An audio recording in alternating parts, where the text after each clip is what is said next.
ગુજરાત માધ્યમિક અને ઉચ્ચતર માધ્યમિક શિક્ષણ બોર્ડ ગાંધીનગર દ્વારા ધોરણ 10 અને ધોરણ 12ની પૂરક પરીક્ષાને અનુલક્ષીને વિદ્યાર્થીઓ, વાલીઓ તથા શાળાઓના માર્ગદર્શન માટે ટોલ ફ્રી હેલ્પલાઇન સેવા શરૂ કરવામાં આવે છે.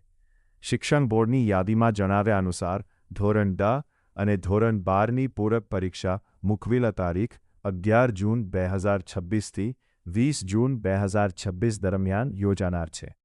પરીક્ષાને લગતી માહિતી, માર્ગદર્શન અને પરામર્શ માટે હેલ્પલાઇન સેવા તારીખ 3 જૂનથી કાર્યરત થશે અને તારીખ 20 જૂન 2026 સુધી ચાલશે. હેલ્પલાઇનનો ટોલ ફ્રી નંબર સ્ક્રીન પર છે. તેના પર માર્ગદર્શન મેળવવાનો સમય દરરોજ સવારે 11 કલાકથી સાંજે 6 કલાક સુધીનો રહેશે. આ હેલ્પલાઇન પર નિષ્ણાતો, કાઉન્સેલરો તેમજ સાયકોલોજિસ્ટ દ્વારા વિદ્યાર્થીઓ, વાલીઓ અને શાળાઓને જરૂરી માર્ગદર્શન અને પરામર્શ આપવામાં આવે છે.